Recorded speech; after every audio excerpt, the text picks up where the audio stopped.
The UN Security Council will hold an emergency meeting today as the risk that the war between Israel and Hamas will spread to other countries is growing.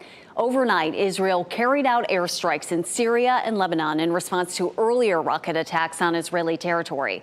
And close U.S. ally Jordan is asking Washington to deploy Patriot missiles to strengthen air defenses at its borders.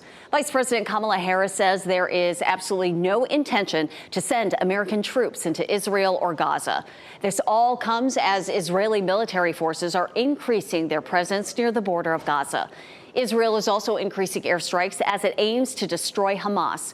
Israel says it is using weapons powerful enough to collapse Hamas tunnels.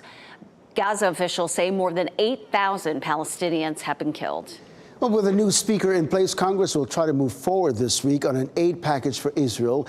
The White House wants to tie in funding for war in Ukraine as well. But as Doug Luzada reports, Republicans in the House are pushing for a more incremental approach. With Israeli incursions into Gaza now underway, we barely caught a glimpse of President Biden during a weekend getaway in Delaware. But aides say he spoke on the phone with world leaders, including Israeli Prime Minister Benjamin Netanyahu.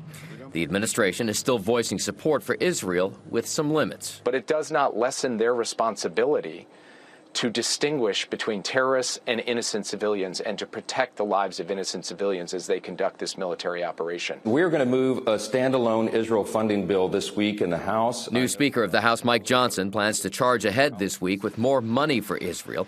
But the plan would fall short of the comprehensive deal the president really wants, which includes additional funding for Ukraine and U.S. border security.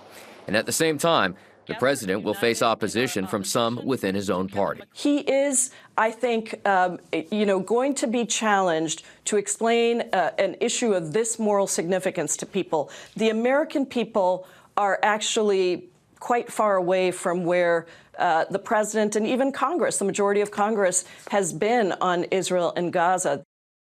And that was Doug Luzada reporting. Now, all this as the White House is working behind the scenes to secure the release of American hostages now being held by Hamas.